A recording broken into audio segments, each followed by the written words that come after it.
the music kind of automatically becomes a soundtrack to what we're experiencing in the wild.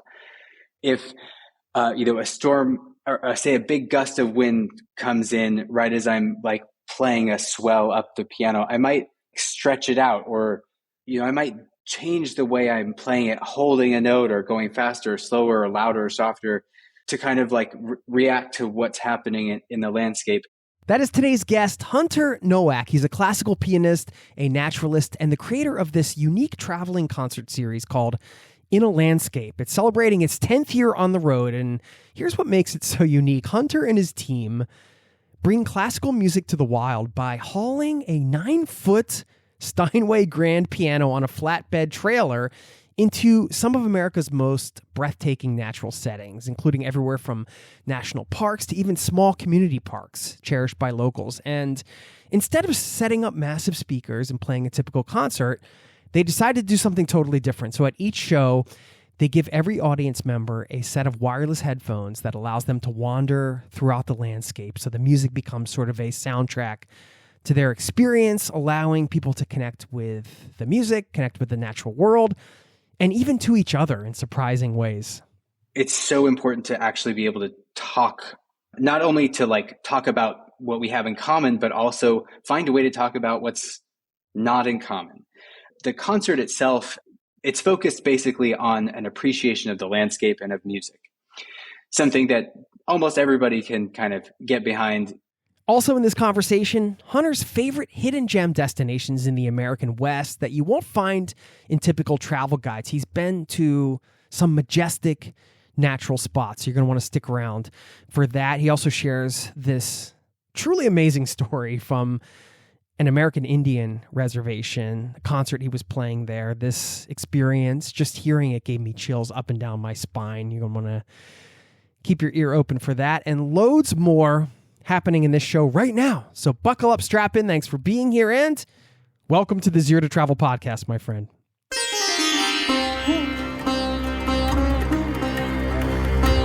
You're listening to the Zero to Travel podcast, where we explore exciting travel-based work, lifestyle, and business opportunities, helping you to achieve your wildest travel dreams.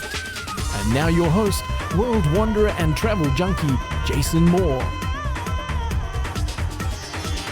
Hey, it's Jason here with ZeroToTravel.com. Welcome to the show, my friend. Thank you for being here, letting me bring a little travel into your ears today. This, of course, is the show to help you travel the world on your terms. And I truly appreciate when people find a way to combine their passion for travel with other things they love. In this case, we're talking about music, nature, community, connection. Hunter's been able to do this with this unique concert series. You can learn more about it at inalandscape.org in its 10th season.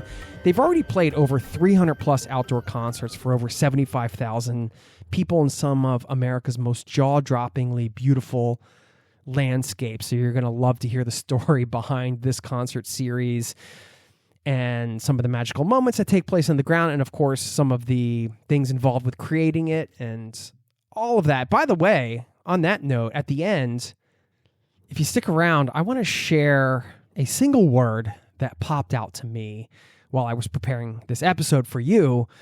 And this word can really ignite your creativity in a different way. It might even change the way you're approaching something in your life right now. So you can stay tuned for that after the interview, plus an incredible quote that I found that ties this one together.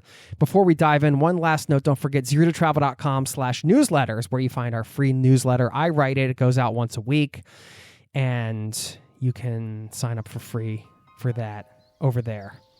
Now let's dive into my conversation with Hunter. Please enjoy, and I will see you on the other side, my friend. Thanks for listening.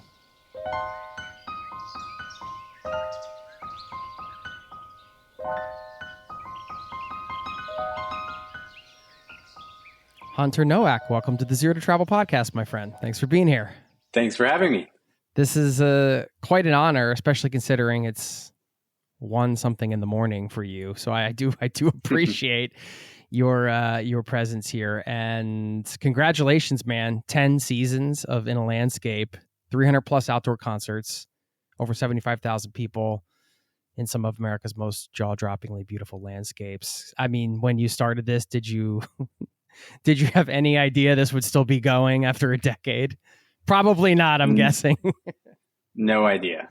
Yeah. Well, I mean, did it surprise you that it's still going, or are you taking it year by year? How did you get to the 10-year mark?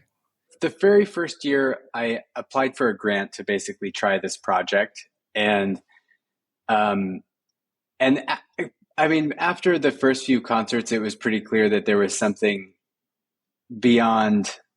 There was something happening here. The kind of feedback that I was getting from the audience was beyond the kind of feedback that I got in a concert hall, and I felt like there was something beyond me that people were experiencing with this music in these inspiring landscapes. And so immediately started planning the next season. And I think maybe if anything, I thought that we would be going to more far away places. But we've really stayed pretty local. Like every year is really Northwest and Oregon focused. I mean, we're branching out to California and Wyoming, Montana. Yeah, it's really actually been kind of one of the most rewarding parts about this is going back to some of the same places year over year and actually having, friendships and relationships with people in the communities we get to play in. Yeah, it's such an incredible project, and I love the simplicity of your mission according to the website, which, by the way, people can go on inalandscape.org. We'll link up to it, and you can find all the shows that are coming up and everything like that. I would love to have the chance to attend one. Unfortunately, I'm many thousands of miles away in Norway. But yeah, we were saying before we were recording, we got to get the piano out here, the 9-foot Steinway up on a fjord somehow. That would be a documentary worth making, just seeing how we would get it up there. Absolutely. But your mission says on the website, our mission is to connect people to nature and classical music through concerts that are accessible to all. Beautiful. What a beautiful thing. Thank you. Yeah, it's a lot of fun. I mean, as somebody who lived the touring lifestyle, I spent 10 years traveling around, setting up events, running them, sometimes having to MC them and stuff like that, which is not anywhere close to the difficulty of performing the pieces that you do. But I can put myself in your shoes based on my experience. And I know how full every day is when you're doing something like this, because you have to load in, you have to arrive. I'm sure there's all kinds of technical and logistical things that you have to sort out. Sometimes there's problems maybe, and you're in the middle of nowhere in a lot of places. And then so by the time it gets to the performance, now that all hinges on you. I mean, how is that experience for you personally, kind of having to run the whole show on sort of the front end of just getting it to the point where you're ready to go? And then you have to step up and play this complicated music. I can only imagine it's challenging. First of all, I have an amazing group of people that I work with that, come on the road, and then another set of people that work kind of from the home office that help make everything happen. So and even from the beginning, it's always been very much a team effort. When I was performing mostly in concert halls before this project, I would get really nervous. My hands, would sweat, and I would have memory issues, and I was just like a bundle of anxiety. And in a concert hall, there's nothing really working against you other than yourself. And when you're outside, sometimes it's really windy, or it's really cold, or it's really hot. And there's, sometimes the weather and the circumstances are kind of, it feels like there's resistance there. And so it makes me actually have to kind of get out of my head and focus on the music that I'm creating, and focus on trying to communicate, kind of in spite of the conditions. And that's been a very helpful kind of practice. I also love working outside. I love, driving the trailer. I love being a part of the crew and setting up and tearing down and, getting dirty. And so, for me, it's way more fun than going from city to city, sleeping, alone in a hotel room and then performing. I mean, I love the concert hall, and I think that performing in concert halls is really fun, but this is more fun. In some ways, it's the antithesis of the classical pianist's touring lifestyle, right? Like it's not typical. That's for sure. I mean, you're thinking about that scene, if you want to call it a scene. This is one of the beautiful things about the project that we're going to talk about, and that you've talked about in the past during your TED Talk, which I was watching this morning. By the way, we'll link up to that, and some of the other media you've done. The community, this sort of the magical moments that are created within this experience that people have, and you're attracting a wide variety of people that aren't necessarily going to be the same people that would end up in a concert hall. And what about that part of it do you get the most satisfaction from, I guess? Like I said, this started kind of as an artistic project, and I was at first I was inspired by the WPA, the Works Progress Administration, which was a government stimulus plan during the Great Depression of the 1930s. And through the federal music and theater projects, thousands of free concerts and plays were presented, many of them outside in public lands. And I loved conceptually the idea of people going, experiencing these amazing performing arts in places that were in what I believe are our most democratic spaces, which are public lands and parks. And I also loved that it signaled, like the WPA signaled to the American people, that the arts are as an important part of they're as important as things like roads and post offices to the health of our, to the health of our society. But it wasn't until those first concerts where I started hearing the feedback about what people were experiencing in the landscape that really helped me fall in love with the music more. When I was doing my master's in London, I was kind of thinking I was going to go into more producing. I had started a production company, was interested. I love like immersive theater, and I had been working on the first kind of project of our company was a production of this famous work for a string sextet called Verklärte Nacht, which is about a woman who's walking through a nighttime forest. It's written by Arnold Schoenberg after a poem. And this woman she's walking in the forest, she's pregnant, she's walking with her lover, who is not the father of the child that she's carrying. And it's a short, beautiful poem kind of about love and forgiveness. And I love context for when I'm experiencing art. And so I wanted to, with this show, I wanted to give people everything that they would get if they had read a book about this work of art before, kind of in the set design and in the experience of the show. So I worked with this awesome, really talented lighting and set designers, had incredible musicians from Guildhall School of Music and Drama. And we transformed this black box theater into a nighttime forest, had two actors dramatize the poem so that when people enter the space, at first, they sort of made their way through the trees, had leaves on the ground. They even burnt some, sage and stuff. And that way, when they listened to this piece of classical music, they understood the environment in which it was performed. And that changed how people felt about the music. And so I think we're such a visual, I am such a visual experiencer. I'm so accustomed to getting signals and cues from how to feel through my eyeballs.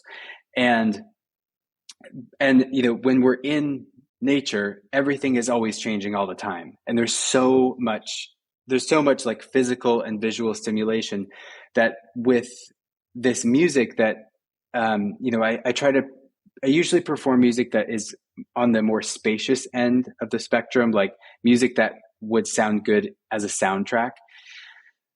It has this it has this like effect where like our brains are always trying to piece things together, and so the music kind of automatically becomes a soundtrack to what we're experiencing in the wild. And I think like just getting to perform the music and hear the music kind of along with the audience, it makes me play the music differently. Like if a storm or say a big gust of wind comes in right as I'm like playing a swell up the piano, I might like stretch it out, or I might um, I might change the way I'm playing it, holding a note or going faster or slower or louder or softer, to kind of like react to what's happening in the landscape. And in that way, way more, I feel like I'm kind of in it with the audience together as opposed to kind of performing at them. And there's a kind of a level of improvisation that I didn't really feel comfortable doing in a concert hall. Has it connected you to nature in a new or different way than you were before?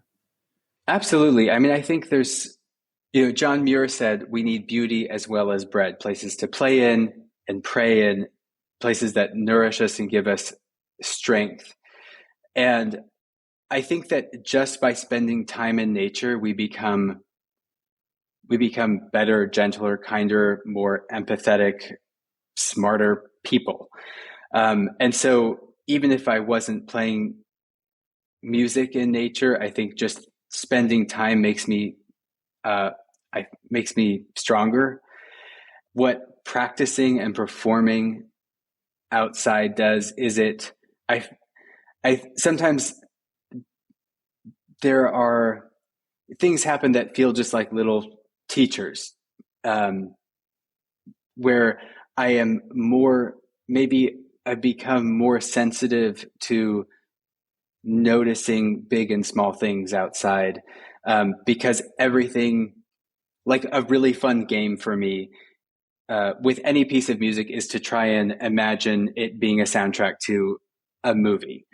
And sometimes when I'm practicing, they're like memories, or I'll sort of come up with sort of like Disney's Fantasia, the 1942 version, not the 2000 version. Like it's kind of a fun exercise to take any piece of music and be with it outside and set my gaze in the landscape. Often there will be like a little bug that might crawl onto the piano or like be on the keys. And it's, suddenly there's like this drama with the bug, because I imagine the music being the soundtrack to this scene in this bug's life. And it makes everything just kind of feel, it's like it comes to life in a very focused, vivid way, that it's like a game and an exercise. And so, yeah, I think it maybe just has helped me pay attention to everything a little bit more closely. Yeah, that's incredible. What a gift, huh? And you're a master of your craft. I mean, to get to that point, I play a very bad guitar, by the way. To be able to not only technically play a piece and be in the music, but then to have that awareness to just understand the setting and then be able to channel those visual experiences or the wind or the bug and the things that are happening in real time. You're in the moment with the music, but you're also in the moment in the landscape, and you're and then with the people there, and you're combining all of that, which of course is flowing out of you through the music. That's beautiful. The guitar is a huge inspiration to me, because I love that you can bring a guitar with you camping, strum it around the campfire, and automatically, it's like this, it's this, creates this, it's this beautiful portable instrument that people can sing along to, and you can bring it anywhere. And I really wanted to, like, I loved that, and I wished on some level that I could play the guitar. And part of my motivation was to bring my instrument to places that I would want to camp, and to places that just feel good to be. One of my kind of first experiences of an extended period of time in the wilderness was with the Sierra Club in Yosemite. And after that trip, I had never felt so high in my life. It was, I was in college, and it was truly like a transformational, mind bending experience. And to be able to bring, to be able to sing together, and to have, to make something that kind of brings people together outside, just seems like the most magical possibility.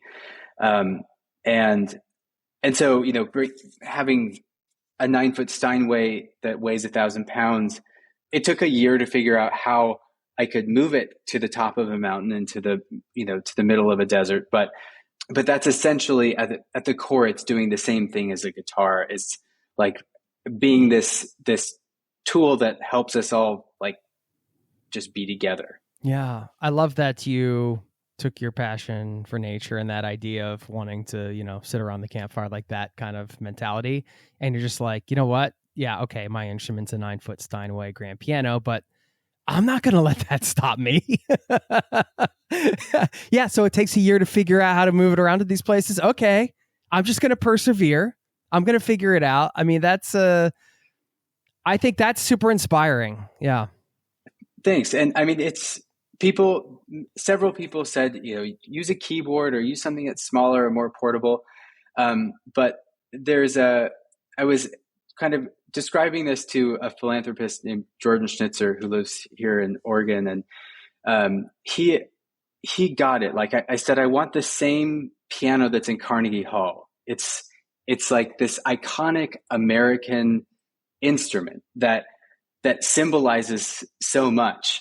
And it's also just like this majestic instrument and they're really built. I mean, it's a testament to Steinway that this 1912 9-foot Steinway has performed concerts at -2 degrees in the snow and at 107 degrees in direct sun and rainstorms, and it's still, with the help of really skilled technicians that work on it before every performance, it still sings, and I think sounds better than ever.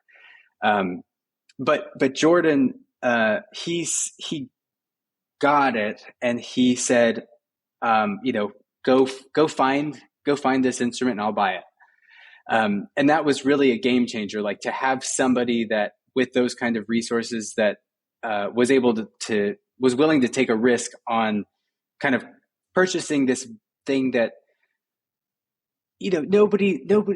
most people that own a piano that's worth that much money, they're not going to say, yeah, go try putting it on a trailer and driving it up a mountain. Like they just, so that was a game changer for sure. Yeah. And you're right. Yeah. Symbolically, I guess in watching some of the performances and kind of researching for this conversation, of course, it's not the same as being there, but the flatbed trailer and the piano, you up there in the landscape, you're right. It creates a visual that is very memorable. It's sticky, let's say. This is going to resonate with a lot of people listening, I'm sure. It's like there's so much convenience in society now, right? Like it's like you can get your groceries delivered to your front door, it's all this stuff. And when you go out and, haul this gigantic instrument up to this place and you have your whole team and everybody's worked so hard to set up for this experience that's going to last, I'm guessing, is it a couple hours? 90 minutes. Yeah. For, couple hundred people, let's say, or I'm sure the audience size varies. That is, to me, a lot of the things that's beautiful about being human. It's kind of encapsulates that in some ways. Do you know what I mean? Like, it's not about the convenience. It's not about like trying to sell as many tickets as possible or be efficient. It's not about those things. And that's what makes it so special to me. And one of the things that makes it so special, because you have to make a living and you have to do all the things. And maybe I'm fishing for some advice here for somebody that's comes out of this and they're really inspired by your project and maybe they have their own project idea or they have their own version of something that they want to do. And perhaps they have to balance the realities of, paying your bills and things like that with doing a beautiful, wonderful art project like this that gives back in so many ways or something else. How do you balance that yourself? What are some of the lessons you've learned? What's some advice you may have? When I finished grad school, I had exactly 0 job opportunities. Even in college, I was seeing my colleagues who were, some of the greatest young pianists in the world doing, placing in international competitions and struggling, it's even then struggling to kind of like have a sense of security with their work. And it's kind of like this really rigorous and kind of not necessarily healthy competition environment or teaching. And there's not a lot of other outlets for being a performing classical pianist.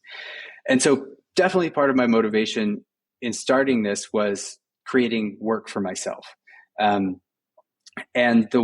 one of the most helpful things was a series of writing grants, because what grants do is they help you articulate, they help you kind of refine ideas that would be fun into ideas that are feasible. And the whole purpose of a lot of grants is to encourage people to think and do things differently, to think outside of the box. And the very first year I got a small grant for $6,500. It's one of a few, it was a grant for individual artists. I have, of course, had a lot of help putting together that grant, ideating, everything from ideating to writing it, putting together budgets, that all was like this team effort. And then the next year I got an $85,000 grant to take it all over Oregon. And after those 2 years, there's real world experience, and we can figure out, okay, how can we turn this, and should we turn this into a business? And we ultimately decided that there was enough meat there to merit not just turning it into a business, but turning it into an organization with a mission that wasn't driven by a bottom line, but that was driven by a mission. And we still, it's a profitable nonprofit organization. We make about 65% of our budget in ticket sales, which is higher than most nonprofits, but we do also depend on grants and donations. In order to keep the ticket prices low, we also give away over $100,000 in free tickets every year. And anyway, so back to your question, I think following the fun is the most. Follow the fun. I love that. Follow the fun. Yeah. And then apply for grants. I've been turned down from so many grants I can't even tell you, but they're kind of a lottery, but they also are incredibly helpful for refining ideas into things that are feasible. And so I'd say, write grants for things that you think would be fun, create art that you would want to go see yourself. Like the one of the productions that I was really inspired by that I didn't even actually see in person was in Los Angeles, this opera company called The Industry, which was at the time led by Yuval Sharon.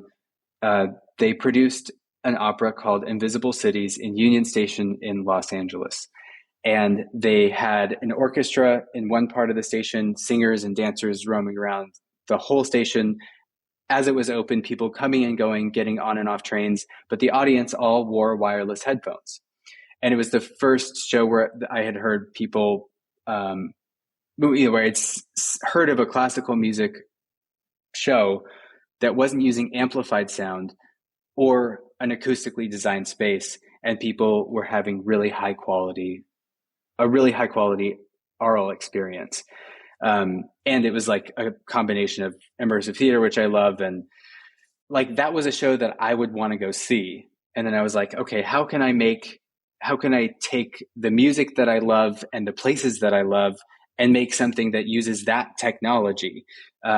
Because that technology solved a problem, that I could use that solution in my fun project. And so it was, seeing these different, like, if I wasn't going to see the shows that I wanted to see, I wouldn't have maybe been exposed to kind of these other solutions out there that were really an integral part of this experiment. Yeah. It's a great example too of just like, you kind of never know where you're going to draw inspiration from, right? You show up at a show like that, and it turns out that you end up incorporating that technology into this 10 plus year project, or I think about the immersive theater experience you described earlier in London and how you flip-flopped that to really, you guys created the environment within which you created the context, and now you take the piano to the context in a way, like the landscape. And then, it's just interesting to hear sort of the backstory and how all of these experiences you had previously play in. And I mean, I think that's a great attitude to have for listeners that have a hard time kind of finding a role, a job, or whatever, some kind of career in the place that they are interested in, where you said, well, like you said, you guys sort of created work for yourself, right? Kind of, yes, it requires some out of the box thinking and hard work, and applying for the grants. And I'm sure all that paperwork and different things you guys had to do to get off the ground isn't fun, but ultimately you created something for yourself that also, I think, provides a ton of value for people that are in your sphere. Is there like a moment from the past decade when you think back on these shows? And this is an interesting time because I think like these marks, like 10 years or 5 years, especially 10 years, right?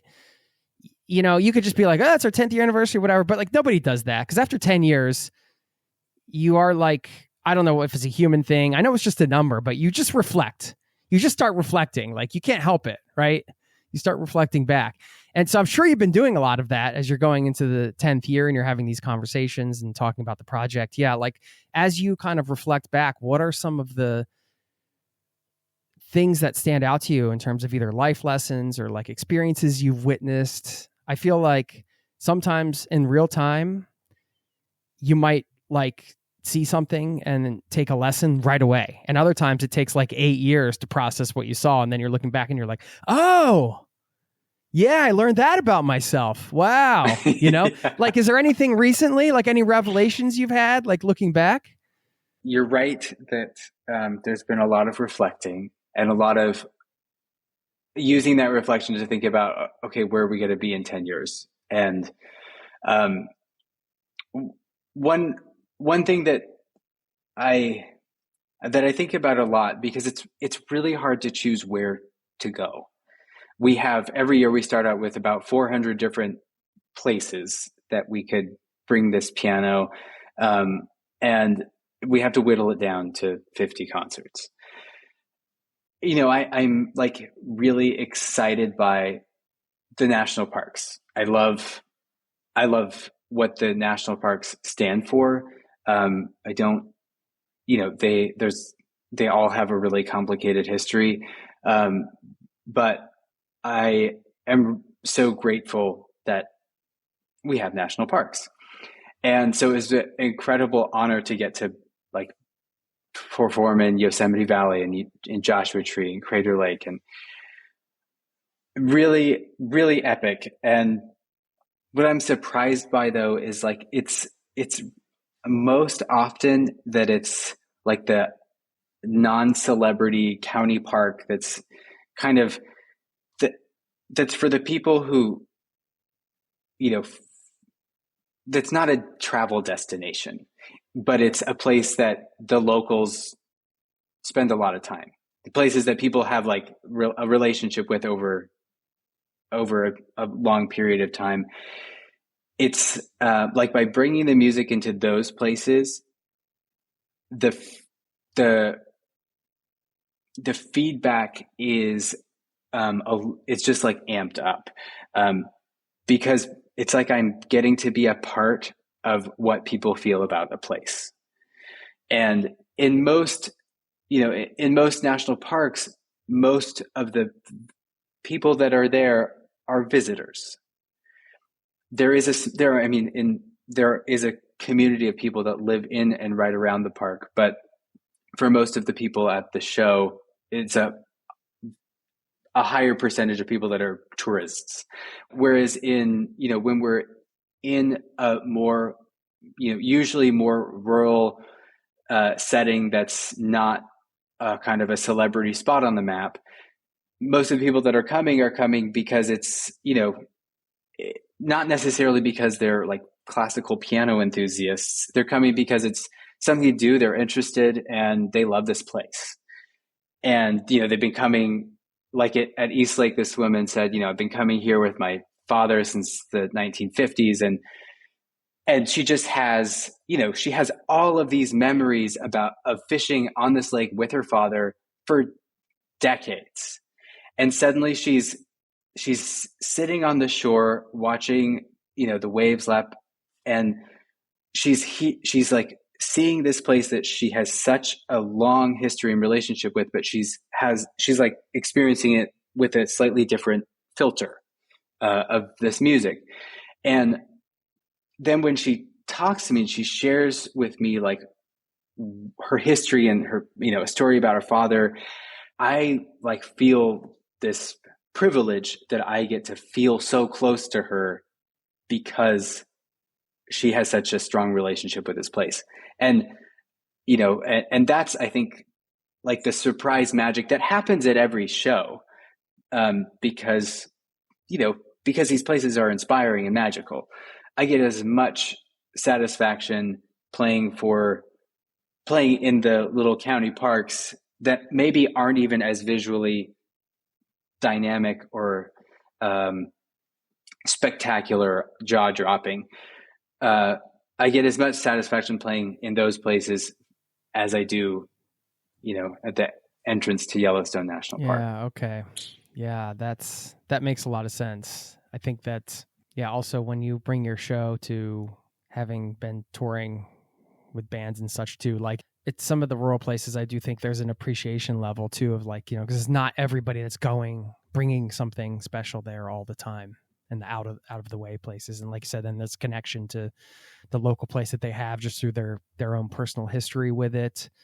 Those are so many interesting dynamics with this project. Do you consider yourself spiritual? Is there like a spiritual element to all of this for you personally? Yes. I don't quite know how to articulate it. There have been some really out there things that have happened. Let's go there, Hunter. Concerts. Let's go there. Okay. We're going there today, man. We're going all the way to the other end of the woo-woo scale, folks. Yeah. So I love to hear these experiences. The Warm Springs Indian Reservation is in Central Oregon, and it's the Confederate Tribes of Warm Springs. And we were first kind of got into conversations with members of Warm Springs when we were looking at a site in the Columbia River Gorge that they now own. It's part of their ancestral homelands, but it was only a recent actual land acquisition. And really cool spot that's kind of just in the middle of the gorge, kind of a rock jutting out into the water. And the next year we got talking, and they were interested in having a concert on the reservation. And so we went there, and we looked, sort of drove around. It's a massive, compared to what the Treaty of 1855 allocated, it's a fraction of their land, but it's still a very large section of land, a few 100,000 acres. And so we were kind of exploring it all, and there was, as you can imagine, some enthusiasm and also some resistance to the idea of having a young white boy come and play some Western classical music on the res. And part of the motivation to be there is about cultural exchange. One of my great friends and collaborators, James Edmund Greeley, who's a Native American Music Award winner. He's also been on Esperanza Spalding's Grammy-winning album most recently. James is a member of the Confederated Tribes of Warm Springs. We improvise together. We become really good friends through this project. So, like, featuring him on the concert, we also have worked with the Warm Springs Community Action Team. They organize, a dozen different vendors to come to the concert. It's free for tribal members. We also had some elders kind of sharing stories about their language and their culture and the history of the reservation before the concert. And trying to make this show something that's both for the tribal members and the local community, but also engaging and informative for the non-tribal members and the people that otherwise wouldn't be allowed on the reservation. And so, there's a lot of really intense and sensitive cultural stuff happening at this piano concert. Like, the first year, it was really cold, and just like this just dark clouds were hovering over. There's Mount Jefferson towering in the distance, and it's just like this swirly, like almost like dark green, like there's going to be a tornado kind of dark thunder clouds. And it rained, and there was lightning kind of off in the distance, and the rain would kind of sweep through. It's high desert, so it's not like where I am now in Portland, where it's sort of, when it rains, it's just going to be there for hours or days or months or weeks. And right at the near the end of the set, the sun lowered down below the line of the clouds, and it was just, it just lit up the sky, just like the brightest red, orange pop, the entire sky. There was lightning going through the rainbows. It was mind-blowingly beautiful. And this is happening as like I'm playing the final kind of like release song after this 90-minute set. And it was just like, how could we not read something? You have to be really dense not to like at least think about some sort of symbolism happening. And so the show ended, and one of the elders came up to me and he said, "The land has spoken." He said those words in a way that I have not felt a human talk to me before. It was so meaningful for him to, like, with the authority that he has, to basically say that I'm welcome. There was a mutual gratitude and understanding that was like palpable. And it was really moving.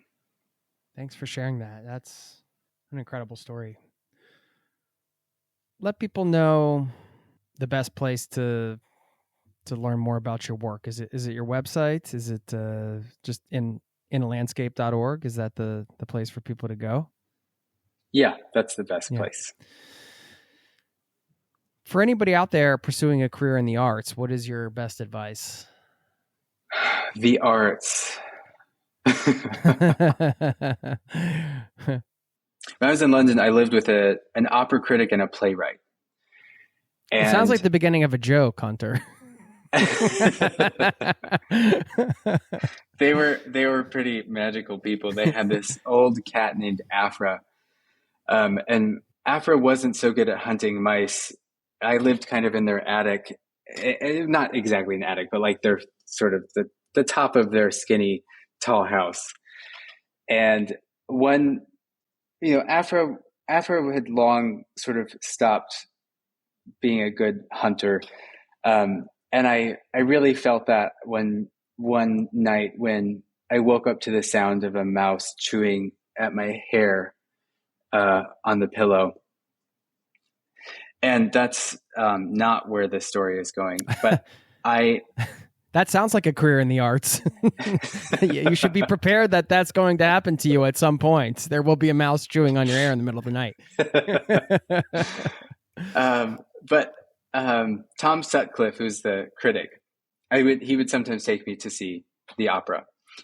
He described to me that, even then, this was 10, 15 years ago, like the critics were being phased out of general pop culture, arts, the diminishing of the roles of our critics across, in London and in America, and I'm sure in other places, was happening. And he was describing how, these days, most of the roles of a critical review are to tell people, they're just like, you're trying to just get people to come to the show. And to do anything much more than drive up enthusiasm to drive ticket sales is not necessarily something that the publishers want or the productions want. It's made it much more difficult to tell I can't even say what's good and bad, but like what is, I think it's made artists a little bit more okay with not being challenged to do better.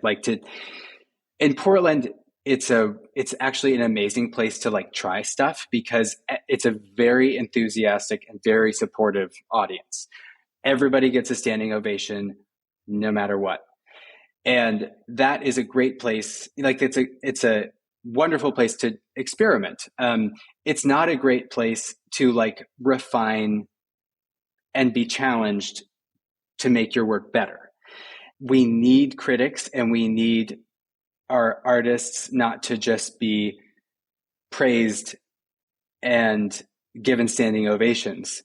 I think in order for us to make artwork that is lasting, it needs to be sculpted over time. And the sculptors are our critics. And they are people that have been in the industry. There are elders.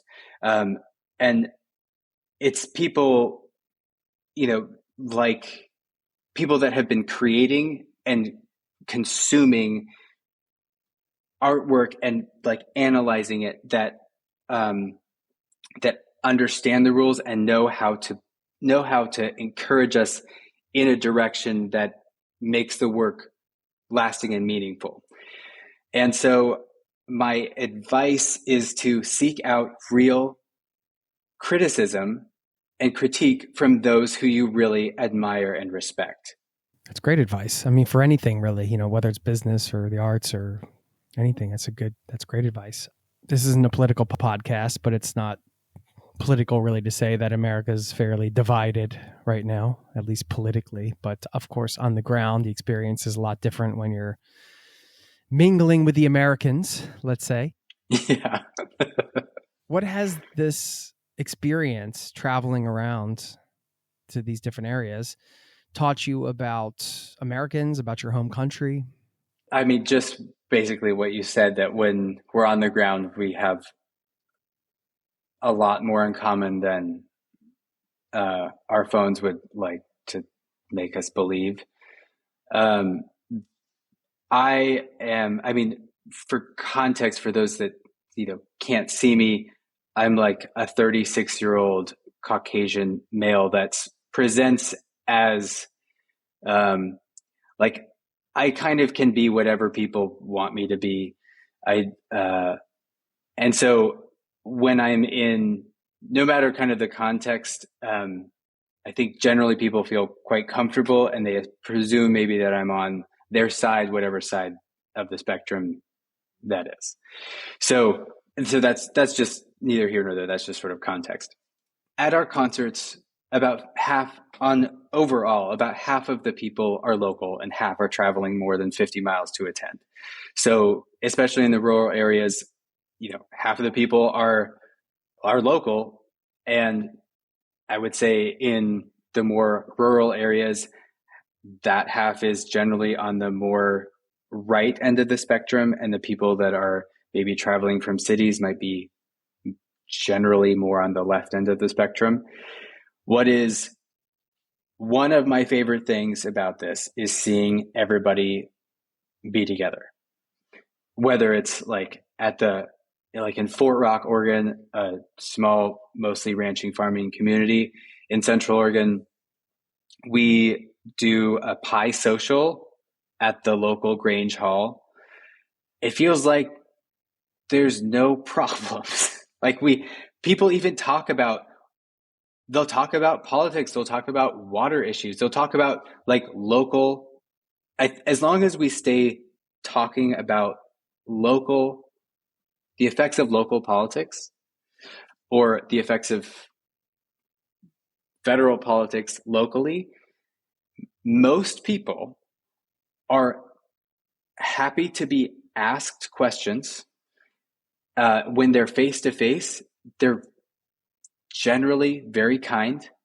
And even when people disagree, there's real conversations happening. And we so desperately need to be having conversations with each other, especially with people that have a different understanding of the world than we do. When two neighbors when they're watching different TV shows, different news shows, it's so important to actually be able to talk, not only to like talk about what we have in common, but also find a way to talk about what's not in common. And I think that's like the concert itself has this, because it's focused basically on an appreciation of the landscape and of music, something that almost everybody can kind of get behind, and pretty much everybody's, on board with that if they're at the concert. And so you're kind of like giving them this whole foundation that's pretty solid on which to have a conversation. There's lots to talk about, just even having shared that 90 minutes together. And beyond that, then the more challenging things, if people choose to talk about them, there's like a gentleness and an openness that is, I'd say, most often kind of like lingering in the conversation. And so I wish that we could do a concert. I wish we could do a million of these concerts, because I think in some little way they are helpful. They're helpful for like, there's so few like gatherings where people of different political persuasions and economic and social strata are in the same place, experiencing something like lovely and pretty. That's not like, that's also intimate. These shows, some of our shows are up to 1,000 people, but most of our shows are, 400 or 500. And it's it really depends on the landscape, but you put 500 people out in a giant rock caldera, and it feels like in this magnificent, majestic landscape, that 500 people is like a tiny little anthill. And so you feel connected with the other people that are there. And we just need more of that. Yeah. That must be so rewarding for you too, to foster that shared experience through which, I guess that's sort of the foundational element for these conversations, right? Coming out of it, it's like we had this shared experience. We went through this beautiful concert together. We have this thing to talk about, to bond over, and then it opens up a dialogue. It must be just for you as the organizer, as the creator of this experience. That must be one of the more rewarding parts, I would imagine. There's a ranch in southeastern Oregon at the Alvord Desert, and through these concerts, I got to know the family, their extended family, their friends, their the community that works on the land, both on their ranch, on the conserved ranch that's down the road, and getting to, like, now people trust me to tell. Because I ask also, but there's a trust. And so I get to learn about each landscape from the people that are actually working in the land, working with the land. And I generally a pretty open-minded and curious person. And so I can follow, as long as I just keep asking questions, it's really rewarding for me, and has opened my eyes to, it's completely changed my perspective. And that's like a gift that the people give me. Right. Yeah. I mean, compared to what, say, like the year before you started this or whatever, compared to now, your perspective is, yeah. You can kind of talk to people if you're, in a restaurant or a hotel, or maybe if you go see a show together. But as a performer, you often get kind of a different level of maybe openness and access to people that are to people in a community, because people want to talk to you, because the project has everything to do with the land. There's more of a direct line into an inquisition around the way that they're managing the land. I appreciate that about you, Hunter, because you're making it bigger than yourself, but you're a huge part of this, performing this music and everything like that. But it seems to me that you have a real sense of, you're almost like, the bigger sort of picture of this. It's like, it's me, it's my performance, but it's not about me type of attitude, which is really nice. Nice is probably the wrong word, but no, I know what you mean. Know what I mean. I'm sort of smiling because when I was on a concert stage, I'm not a very dynamic performer. I was actually kind of trained to not be physically expressive. My partner, on the other hand, he has a band called Pink Martini, and he is one of the most physically expressive. He's also a pianist, really incredible, talented pianist. And he's one of the most physically expressive and entertaining people to watch. And what I love about his performance, and also watching a great conductor, is that visually they're helping you understand what's happening in the music. And I was just rigid and I couldn't communicate physically in that way. And so it's actually worked kind of well for me to be performing in this context where I'm actually encouraging people not to look at me. Right. I mean, if they want to, get up close, they can, and it's, it might be interesting for some people. But you're like, look at that waterfall over there. Don't look at me. Yeah, exactly.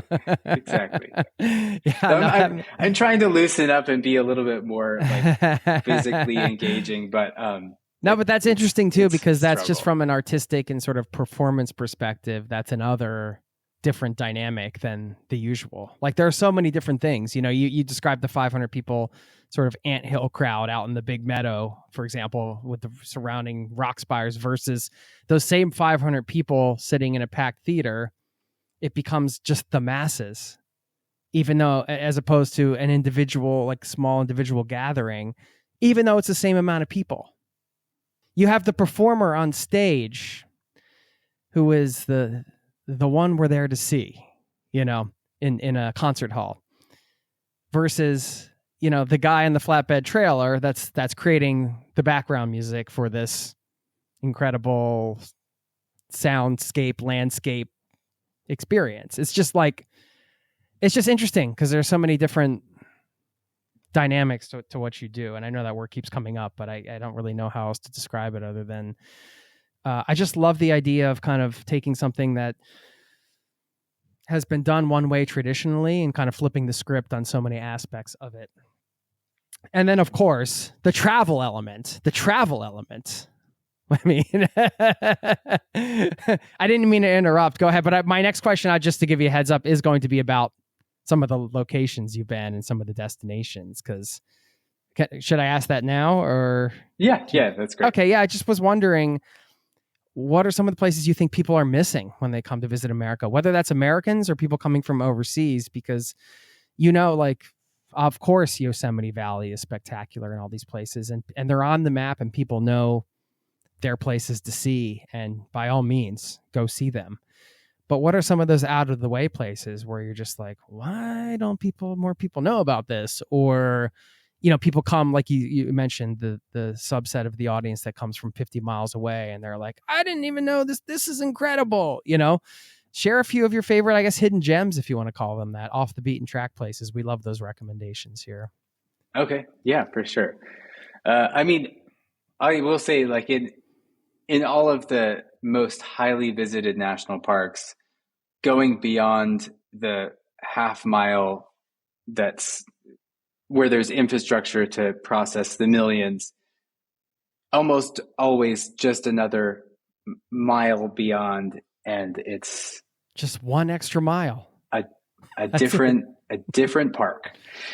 Some places that I love going to. I mean, I love going everywhere. One of my favorite things to do is go scouting and just like drive down roads that I did not plan on driving down. For your job, right? That's right. The company truck. You got to do some research. Yeah. Okay. So, one of my favorite places of all time is Summer Lake, Oregon. There's a great hot springs there. It's now part of a dark sky sanctuary, Dark Sky International. It's the largest contiguous dark sky sanctuary in the United States. Summer Lake is a place that doesn't have like a particular mountain peak or singular vista that is like the spot that you get to take a photo. It's a place that most people drive through on their way to or from Burning Man, but it's also where Luther Cressman found some of the oldest human remains in the Paisley Caves, and it's a community that's not based on tourism, and so there's a continuity of culture that is really beautiful. And the landscape itself, it's kind of like a dying lake.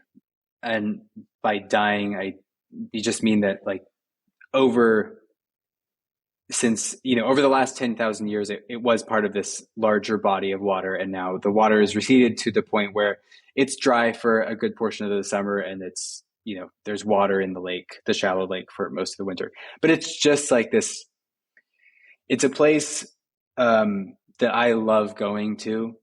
And especially in the springtime, it's right at the edge of the Great Basin. So you have this ridge. It's a basin and range kind of geography where there's a kind of ridge and then a drop off down to the basin. And so on the far side, on the east side of the lake, and especially in the summertime, on any given day, there might be like a dozen dust devils that are 400 meters high, but on the east or on the west side of, you're sort of lying around in the grasses and with wildflowers, and everything's just like peaceful and lovely. And the meadowlarks their call just echoes, and it's so clear. And the coyotes, and it's just, there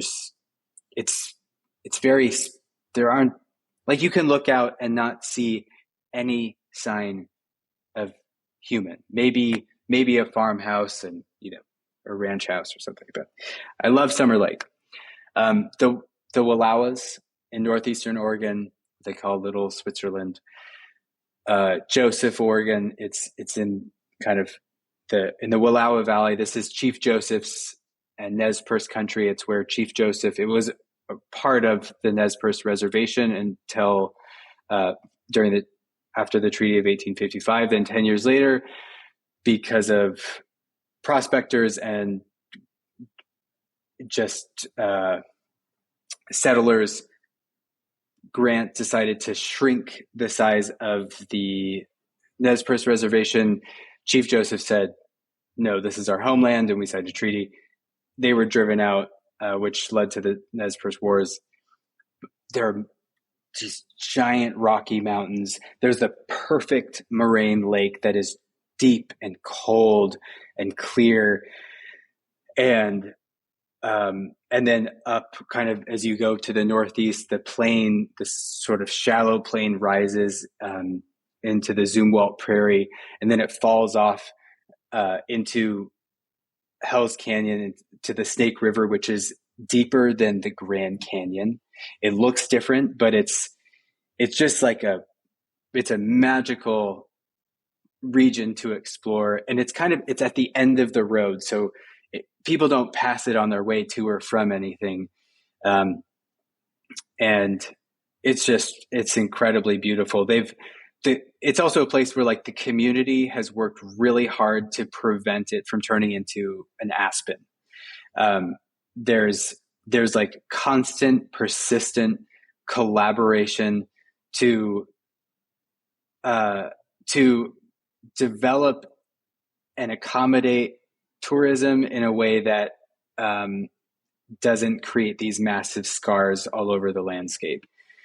And so it's really it's a worthwhile place to go. We're actually not playing a concert there this year, which is hard. So where can you say one more time, the town or where would people? Yeah. So the town is Joseph, Oregon. Okay. Yeah. There's a great, one of my favorite stores ever is called M. Crow. It's in Lostine, Oregon, on the way to Joseph. Mm-hmm. Okay. They have great pizza, great beer. They have their own radio station. They make their own denim. It's very cool. That is super cool. And then I have to tell you about these places are in Oregon. And then I did mention the Alvord Desert. That is one of my, all-time favorite places. I've used the word magical so many times, I have to come up with a different word. There's a hot springs there, the Alvord Hot Springs. It's a small little hot springs. You can rent a bunker, like these World War II Army bunkers. It can be brutal. The weather can be brutal, but it's absolutely worth the trek. It's at least a 45-minute drive on rocky roads, gravel roads. Sometimes they're washboarded out by the end of the season. It's a good 3 hours from a town with a grocery store. But just south of the Alvord, you can get a killer milkshake at the Fields General Store. You can also get gas there. And you're in the rain shadow of Steens Mountain, which is this. You can drive actually all the way to the top of Steens Mountain from the other side. It's like a shallow descent to the west, and then a sharp drop off down to the Alvord Desert to the east. It's the homeland of the Burns Paiute tribe.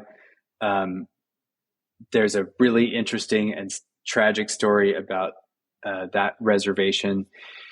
It's just it's also I think they still call it a frontier area because the population is so low and spread out. The dark skies there, you can see to the edge of the universe there, and like the Milky Way looks like it's just dripping like a pearl necklace into the atmosphere. It's just it's vivid. So it's a great place to go stargazing and sit in the hot tub. Man, you could start up a career as a travel writer after this with those descriptions. That's great, Hunter. Wow. By the way, milkshake, my total guilty pleasure on a road trip. I'm like, if you could have a drinkable dessert that fits right in the cup holder, it's dangerous, but a good milkshake, man. I love a good milkshake. I know it's late for you, so I'm going to let you go in a minute. I did want to ask you about our animal friends. You mentioned the coyotes recently, and when you were describing some of these places. And I didn't mean to ask you during these performances, you mentioned the bug and some things. I'm sure you've seen some things with animal life. I mean, we're not the only living beings here, and they're hearing the music too. So I'm just wondering, have you had any experiences related to the animal world and these concerts? Yeah, the first one that comes to mind is in Shore Acres on the southern Oregon coast, kind of near Coos Bay. And Shore Acres is a state park that's on this cliff that if you can time going there in the winter for king tide, that is a show in and of itself. These cliffs sort of like jagged and shooting out into the ocean, and when these waves roll up, it's like fireworks. It's like Poseidon fireworks. It's awesome. And so we perched the piano. There's also botanical garden there, and we perch the piano on this lawn that's overlooking the cliffs, and so you can kind of sit at the edge and watch the waves roll in. And last year we were the shows happened just kind of in the hours before sunset, so it was a beautiful, crystal clear, like unusual warm day in Coos Bay. My dad lived there for a couple of years, and it's summer is not summer. It's just like often cold and foggy and damp, and it's beautiful too. Like sometimes the fog is so thick, it's like we're playing in a cloud. But this particular day, it was a warm summer September evening, and it was maybe 3/4 of the way through the program, and suddenly everybody was pointing and looking out to down over the edge, and a whale had come in. Like it was not 100 feet from the shore, and it was hanging out, and we played there 2 nights. And the second night it came back the same time, and I don't know if the whale can hear the piano, but I imagined that the whale could hear the piano, and that maybe yeah. So I Yeah. Wow. Yeah. So many, well, I'm going to use the word one more time. So many magical experiences through this project that you've had yourself, that you've been able to foster among others. And I just think it's an incredible thing you've put together and that you're doing. So I want to encourage them to check out your website, inalandscape.org. You can read more about the concerts. You get some visuals for sure if you want to see the piano up and, these unbelievable settings. I was thinking about this interview. I was thinking about going to concerts at Red Rocks. I used to live in Colorado, and it's always one of those places where you're like, wow, and you're almost creating your own Red Rocks amphitheater, and everywhere you go, I'm using air quotes because you're in all these different settings, but just that combination of music and natural setting and experience and community and all of the things that are involved with this project. I just love it. So we're excited to have the chance to get to chat with you, and thank you so much for sharing your story today, Hunter. Really appreciate it. Did I leave anything out? Is there anything you want to mention here to people in terms of the concerts that are coming up, or where people can find you, or any of that stuff?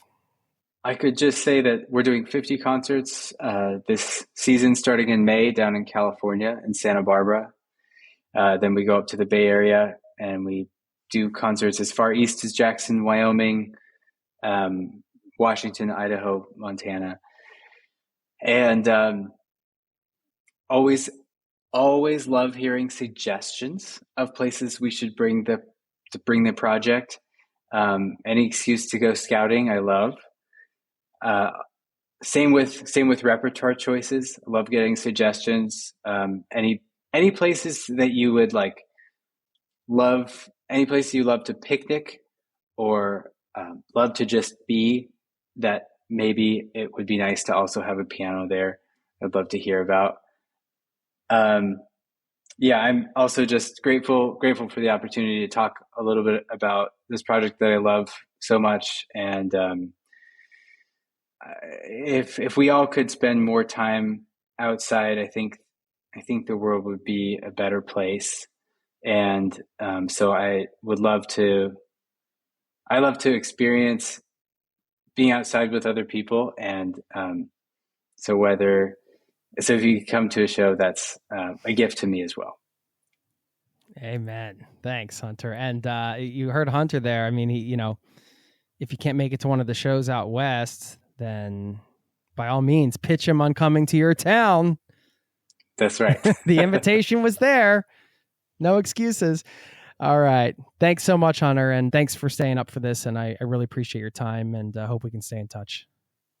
Awesome. Yeah. Thank you, Jason. Appreciate it. Take care.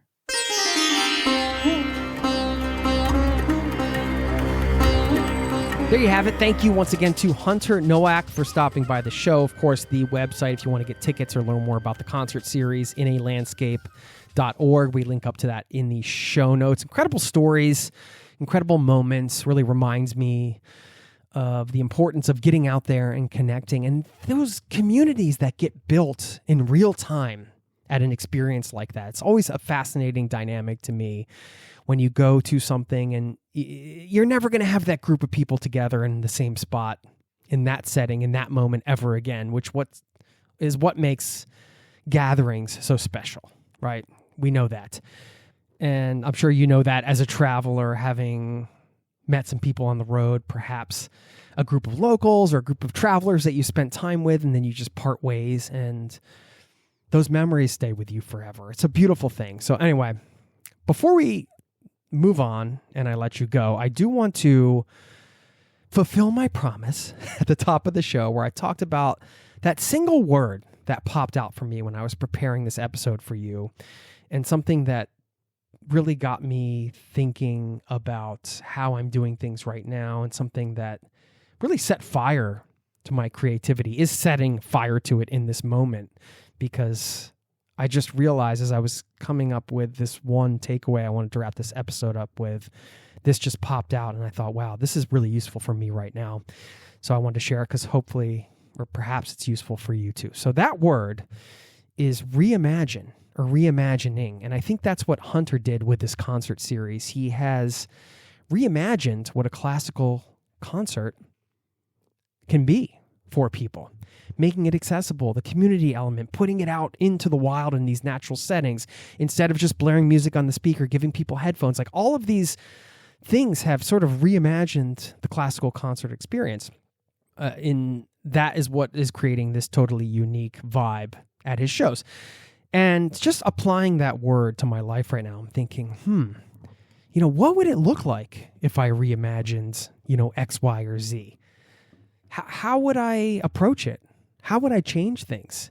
How would I make it different than sort of the status quo version of that? And just that word, reimagined. I just wanted to pull that out before I let you go. So if you were going to reimagine something in your life, whether it's your travels, something in your business or in your career or at work or with your relationship, I just think that is an interesting lens to go through and can really get the creative juices flowing. So it's doing that for me. And, when I find something that's helpful, I do like to share it here with the community. So I hope that sparks something for you. Before I let you go, don't forget little musings like that. If you're interested and you want to get more, zerototravel.com/newsletter is where I do my writing, and you can sign up for that over on that link. It's free. I want to leave you with this quote from Beethoven. I love this one. I found this, never heard it before, and this really inspired me, so I'm going to leave you with this one. He said, "Don't only practice your art, but force your way into its secrets." Wow. Love that. Thanks for listening, and I'll see you next time. Peace and love to you and yours. Cheers. This podcast has been brought to you by zerototravel.com. Ideas and advice to make your travel dreams a reality.